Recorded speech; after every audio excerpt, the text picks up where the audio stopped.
1, 2, 3. There it is. Well, I'm going to say that again so you'll hear it this time. Thought it sounded a little funny, but my ears are kind of stopped up, so I can't tell real good. Would it be a shock to you to know that I believe one of the things that insults God most deeply is a spirit of ingratitude on our part? You say, well, there are a lot of things that insult God. There are a lot of things that hurt God's feelings. There are a lot of things that are disrespectful to God, and that would be true. There are a lot of things. In fact, everything that's inconsistent with his character or his nature is an insult to God or is disappointing to God. But I say that because in Romans chapter 1, and I'm not going to spend too much time there. I'm starting there because I know I need to get that part over. If you know about my study of Romans, you'll understand that. But in Romans chapter 1, the whole section beginning in verse 18 of Romans chapter 1 and going all the way down through near the end of chapter 3 deals with answering the question of what happened that causes men to be recipients of God's wrath and judgment rather than being in fellowship with God. In other words, we're answering the question, why are men lost? Why are men out of fellowship with God? And of course, the answer to that question is because we're sinners. It's because we've violated God's will. We've failed to live up to his nature, his character. We've fallen short of his image. The image, by the way, which we were created to share with him. But more specifically, when we start talking about sin in far more specific terms, it's interesting to me that in this whole list of things, and it's a progressive list, it begins what seems to be very innocently and ends in a very depraved condition. In fact, it ends with, near the end of the section, us having given up or lost the ability to discern right from wrong. We call good evil and evil good. He calls it a depraved mind. A mind that doesn't know the difference or chooses not to identify the difference between right and wrong, good and evil. And we would all be very quick to say, well, that's a horrible place to be where you can't discern right from wrong or good from evil. But it begins in chapter 1, beginning in verse 18. He said, God's wrath is being revealed from heaven against the godlessness and wickedness of people who suppress the truth by their wickedness. Since what may be known about God is plain to them, because God has made it plain to them, he says. For since the creation of the world, God's invisible qualities, like his eternal power and his divine nature, have been clearly revealed, being understood from what's been created, so that people are without excuse. For although they knew God, and he's already told us we knew God because even the created world testifies to there being a God. His eternal deity and his power. Maybe a lot that we don't know, but a lot we do as well. Even from the revelation of the world we live in. Although they knew God, they neither glorified him as God or gave thanks to him. You know, it's hard to imagine for us living in an environment where, well, let's just call it a very affluent environment, a very comfortable environment. And I don't want to have to defend that because I hope you don't deny the fact that we live in a very comfortable environment, that we're blessed beyond our own recognition, I think, sometimes.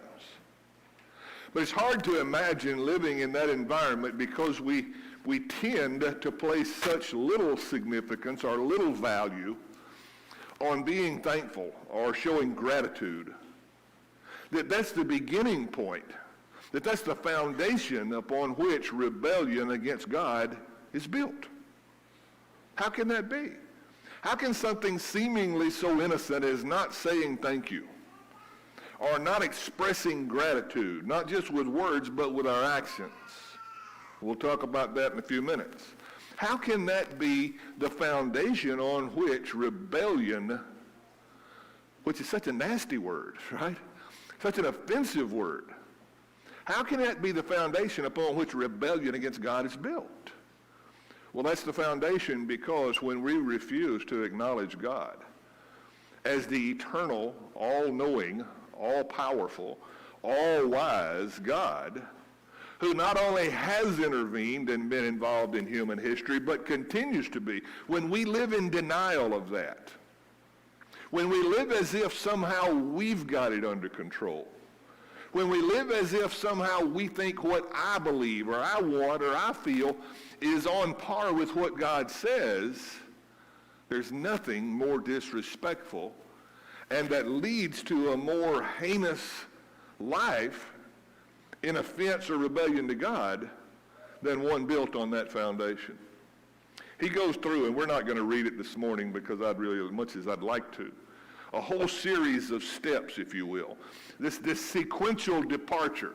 These events that describe what begins with an ungrateful heart to God ends up with a mind that has lost the ability to perceive right and wrong. And I have to say this here. I have to make this observation here. I'm amazed and I'm frightened a little that we live in a time where so many things that are such clear declarations of God's will and things that are contrary to God's will, that we live in a time when those are the very things that are being peddled as being appropriate or being good or being right or being praiseworthy somehow. And I'm not going to give you all the examples or any of the examples for that matter, because if I give one, you won't think about some of the others. But just pause for a minute and listen to what our society, what our moral standards have become. And ask yourself, aren't we, if not there already, dangerously close to a place where we call right wrong and wrong right? We're very close to that. Do you know it all begins with us being unthankful? Not recognizing where all we have and all we are comes from? I read a lot in the last 2 or 3 weeks about analytical comparisons of the lifestyle of the average American citizen versus the rest of the world. And I'm just going to tell you, I don't know if you've ever done that. I don't know if you've ever compared what we call a normal life, a middle-class living, with what the rest of the world deals with every day. I don't know if you've ever done that. If you haven't, you ought to spend a few minutes with that. You ought to spend a few minutes with that. Let me just give you one little simple picture, word picture. It's said that if you divided the population of the world, of the present population of the world, if you somehow condensed it down to 1,000 people in a city, 46 of those, or 42 of those people would be Americans. 42 out of 1,000. The rest, the other 900 and something, would be other than Americans, okay? 3/4, 75% of the world's wealth would be possessed by those 42 people. And the rest would be divided among the other 950 whatever. Think about that. Think about that. The average lifespan of those 42 people who are American citizens would be 75 years. For the other 900 something, it would be less than 40 years as an average lifespan. Now, the comparisons just go on and on and on. And that's not designed to make us feel guilty. It's designed to make us appreciate and realize what we have, how blessed we are.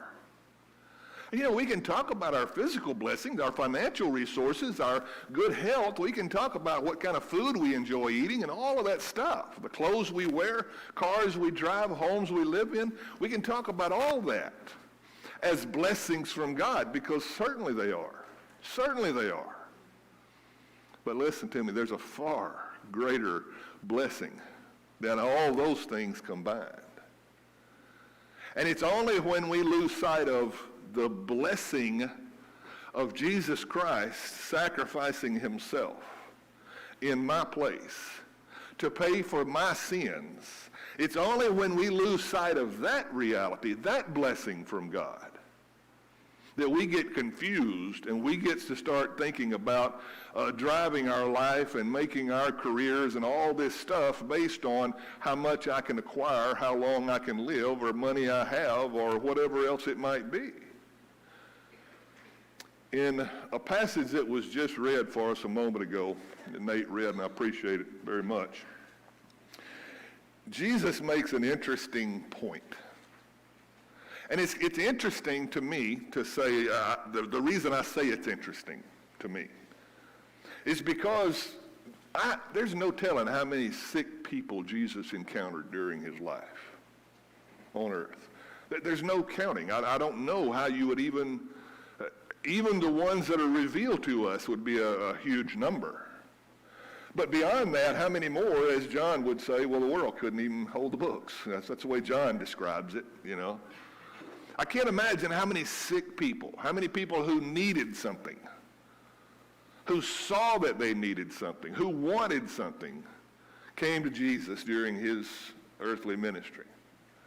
But here in the midst of all that is one little story, one little event. And the interesting thing is it's only about that long in my Bible.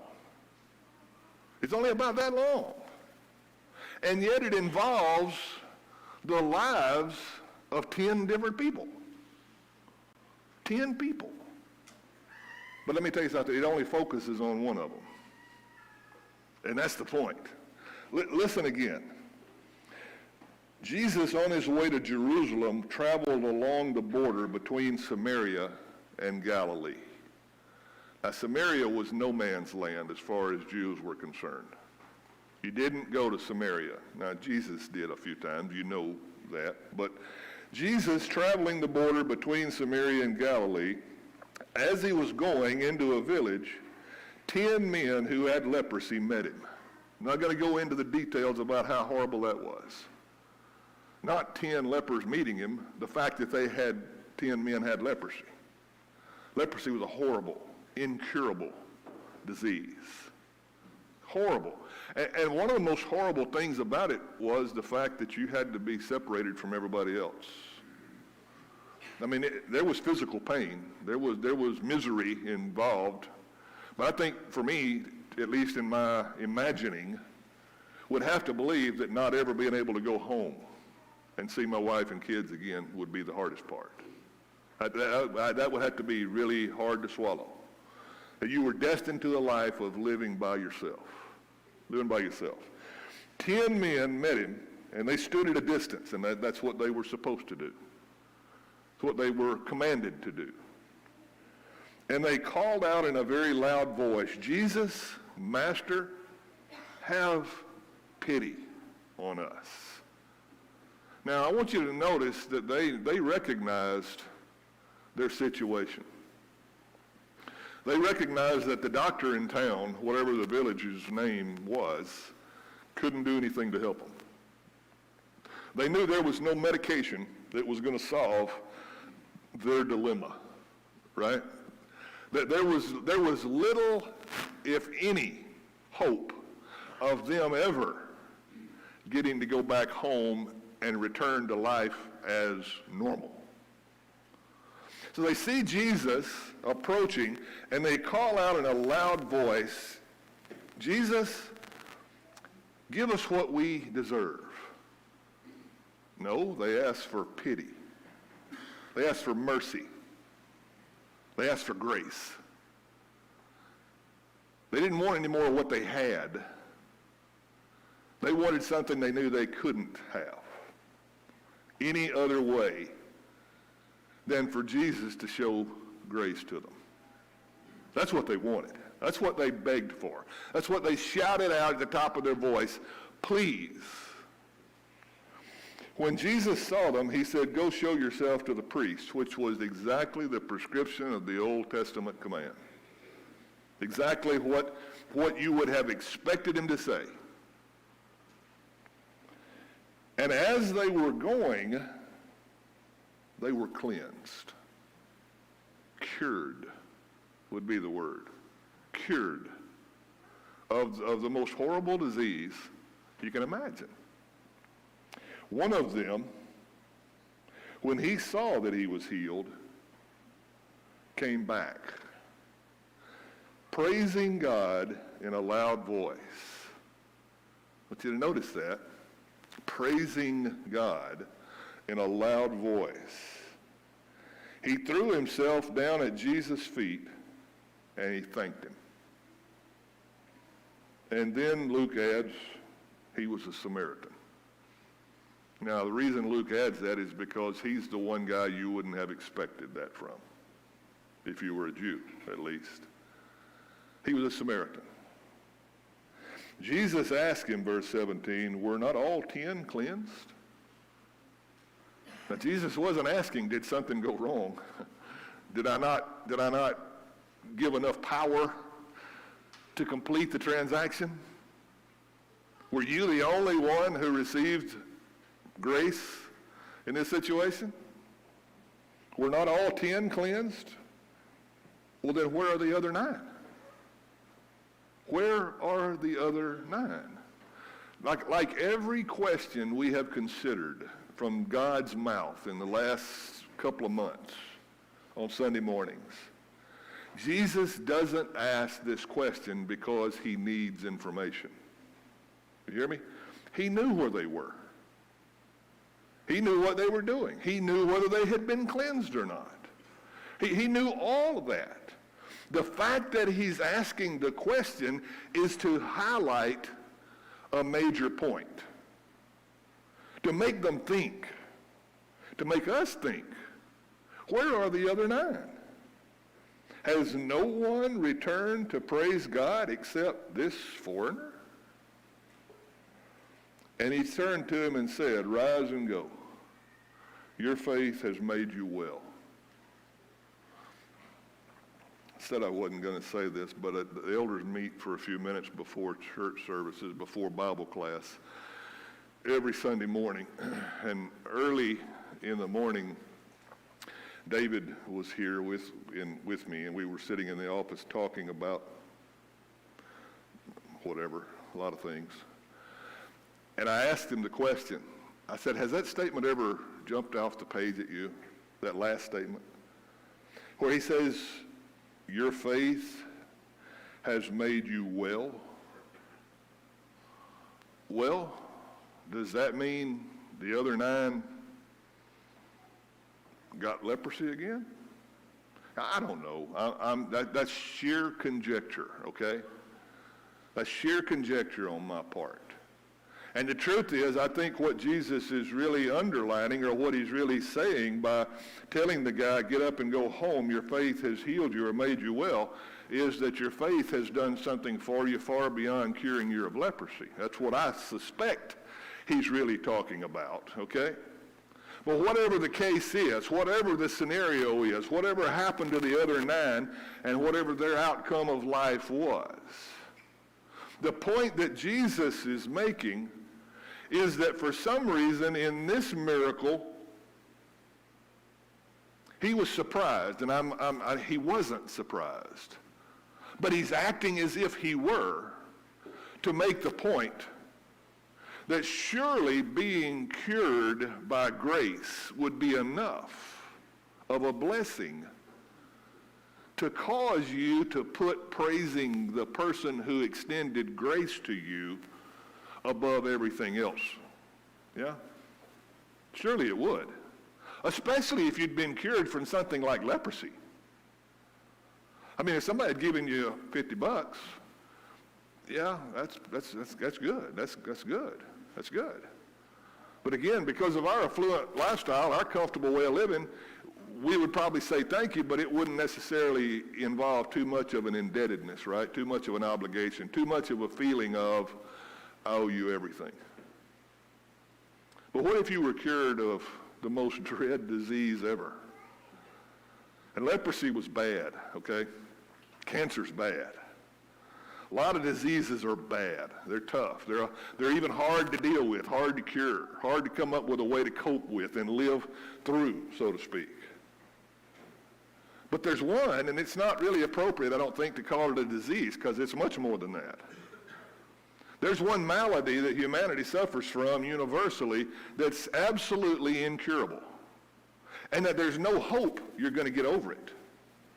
There's no hope that you're ever going to live long enough that the symptoms subside and it goes into remission. You're going to die from it. You're going to die from it. In fact, you already have. You already have died from it. And this miraculous extension of grace doesn't just require the cure for sin. It requires a giving life back to someone who's already died. Now, that's a long lesson encapsulated in that statement, okay? A lot more than what the point of this lesson is. But the point is, if you're a child of God, if you're a disciple of Christ, if you're a follower of Jesus, if you've been washed in the blood of the Lamb, then the gift that has been given to you has been extended solely on the basis of grace. It's a gift. It's not deserved. It's not earned. It's not it was going to turn out that way anyway. It was, in fact, the opposite. You not only were going to die, you already had, and there was no hope of you ever living. You were going to spend eternity spiritually dead. Okay? And he gave you life. He gave you life. Not just for a little while, not just to solve some short-term problem, not just so the pain of leprosy goes away. The whole guilt and the stain has been scrubbed clean. It's gone. It's done. It's as if it never existed. And then for Jesus to turn around and ask, were not all 10 cleansed? Where are the other 9? And why? And I think if I were going to ask the question, and I'm sure not second-guessing God, he's the best question asker ever. Okay, the master teacher. But if I were going to add to that question, what is it that you've got going on in your life that's important enough that you couldn't take a few minutes and come back and praise and worship God? I mean, what is it really? And compared to the gift that you've been given, how does it weigh out? How does it come up? You know, there are a lot of things I love doing. There are a lot of places I enjoy going. There are a lot of hobbies that I have and activities that I enjoy. But listen to me, when you put those on one side of the scale and you put the gift of God's grace on the other side of the scale, there's no comparison. You're really wasting time, because I can promise you how that scale's going to balance out. The gift of God outweighs everything else combined. You see, the problem when in Romans chapter 1, the passage that we read part of a moment ago, he goes on a little further in that same verse, actually, that he talks about they refused to acknowledge God as God and were ungrateful or unthankful. In the next statement he says, and I'm going to paraphrase it, they began thinking of themselves as wise when really what they are is fools. Now think about that. You see, when we fail to acknowledge God as God, and I want to talk about this guy as an example here in just a second, but when we fail to do that, what we're in essence saying to God is, I've got this. I don't need you. And even if I do need you, I'm not going to recognize you as the one who I depend on, who I have absolute confidence in, absolute trust in. Now, who would say that to God? Who would say that to God? I'm sure there are a few people, but nobody in their right mind would. Nobody in their right mind, nobody who's thinking reasonably would. And I can almost guarantee you nobody in this auditorium would think about that. So if we wouldn't think about that, then how in the world could we ever let ourselves become so accustomed to having the gifts and the blessings of God that we start taking them for granted rather than expressing our gratitude? How can that be? Because see, that's what happened here. 9 guys took it for granted. I don't know why. I'm not going to try to pick their brain. Whether they thought they were too busy, they had other things to do, I don't know. And the sad part is it really doesn't matter. It really doesn't matter. Why? Because the truth is there was nothing they needed to be doing more than worshiping and praising the God who gave them grace, who gave them life, who forgave them an unforgivable debt. Yeah? There's nothing compares with that. I want you to notice a couple of things really quickly about this story, and I want to read one more passage with you. Something about that side, isn't there? In order for this guy, this one, who came back and said, thank you, God. Thank you, God. In order for him to be a grateful person and express gratitude, he had to recognize where his gift came from. In other words, he didn't live under the delusion that finally leprosy had run its course. He didn't live under the delusion that time heals all wounds. He didn't live under the delusion that, well, everybody does it. No, he knew. He knew what he had, and he knew who cured him. He was absolutely convinced. He recognized God for being the only source of the kind of grace, mercy, compassion, and power that could have given him what he had. The only person, the only source.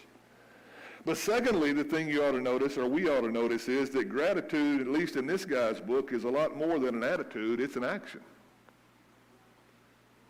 He didn't just come back and say thank you. That's a great thing. That's commendable. That's a wonderful thing. It's mentioned specifically that he did. But the fact that he fell down at Jesus' feet worshiping him, praising him. And what else would he do? I mean, Paul says in Romans 12, in view of God's mercy, what else would we do other than fall down and present our life as a living sacrifice? That's the only thing we can offer. The only response we can give that even remotely makes sense. But even beyond that, it's interesting to me that God considers gratitude and thankfulness as praise. That's what he says. He says, did no one else but you find time to give praise to God? He considered the guy coming back and saying thank you and worshiping him as praise, recognizing him as God. You know, it's an arrogant thing. I'll just say it plainly. For us to think or to act like God doesn't deserve far more than just a thank you, God. And doesn't deserve far more even than me giving him my all. Because that's not enough. He deserves way more than that. Way more than that. So me praising God, me prioritizing God, me being grateful to God, me letting that gratitude not just be in my words of saying thank you, though that's a wonderful thing, it's an important thing, but letting that gratitude flow out of me by doing with my life what God has given me, you, and us the capacity and the challenge of doing. Living our life in honor of God. You know, I love giving my grandkids a gift. And I've gotten pretty bad because I'm so far isolated from kids and what they want and what they enjoy now that it's almost easier for me just to hand them some money and say, go get what you want. That's not a cop-out. That's not a cop-out, at least not for me. But you know what? And this is a very limited illustration. What means far more to me than that gift, or even how they react to that gift, is the hug that I get or the kiss on the cheek that comes next. That's worth everything. You hear me? That's worth everything. Anything. And if I get that, how do I think God does it? How do I think God That's not what his heart longs for. That's not what he's after. You know, how do I reconcile the inconsistency of that? If you're not a grandparent yet, you'll understand a lot more about it soon. You'll understand a lot more. I want to flip over and read one more passage, and it's a passage that Jacob used as the text for his devotional on Wednesday night, and I loved the fact that it ended up that way because this is one that I had underlined and outlined as one that I wanted to spend a few minutes. I'm not going to spend a few minutes, but I am going to read it with you. Paul, in writing to the church at Colossae, says, "Let the peace of Christ rule in your heart." Rule in your heart. Because as members of one body, you were called to peace. And be thankful. Isn't that odd? And be thankful. Why? Because you were called to peace, not strife. You were called to forgiveness, not guilt. You were called to blessedness, not isolation and separation. So let the peace of Christ rule in your hearts and be thankful. Let the message of Christ dwell among you richly as you teach and admonish one another with all wisdom and through psalms, hymns, and songs from the Spirit, singing to God with gratitude in your heart. Gratitude in your heart. And whatever you do, whether it's in word or in action or deed, do it in the name of the Lord, giving thanks to him through Christ. You know, I don't think, and man, by the way, there are so many passages in the New Testament that talk about gratitude and being thankful, and how many times we find Paul, for example, in writing or introducing his letters to different congregations, saying something about, you don't know how much I thank God for you. Gratitude is such a fundamental, foundational characteristic of God's children that it's repeated over and over and over, not just as a command, as the only response that makes any sense. And not just with our actions, or not just with our words, rather, but with our priorities, how we live life. When upon life's billows you're tempest-tossed, which means you're in a storm. When you're discouraged, thinking all is lost, count your many blessings. Name them one by one. And it will surprise you what the Lord has done. Are you ever burdened with a load of care? Does the cross seem heavy that you're called to bear? Count your many blessings. Every doubt will fly, and you'll be singing as the days go by. When you look at others and their lands and gold, and you think that Christ has promised you his wealth untold, count your many blessings. Money cannot buy your reward in heaven or your home on high. So amid the conflict, whether great or small, do not be discouraged. God is over all. Count your many blessings. Angels will attend. Help and comfort give you to your journey's end. And then the chorus of count your many blessings, name them one by one. Count your many blessings, see what God has done. Count your blessings, name them one by one. Count your many blessings, see what God has done. Beyond just seeing what God's done, act appropriately to what God's done. That's what gratitude is all about. That's what thankfulness is all about. I know this is November, and we're fixing to come up on the holiday that, by the way, is my favorite holiday. I love Thanksgiving because you're not complicated by buying and gifts and all that stuff, and I'm not against that. It's just uncomplicated, and I love that. Get to be with family and just enjoy being fellowshipping with family and that kind of thing, and friends. Wonderful thing.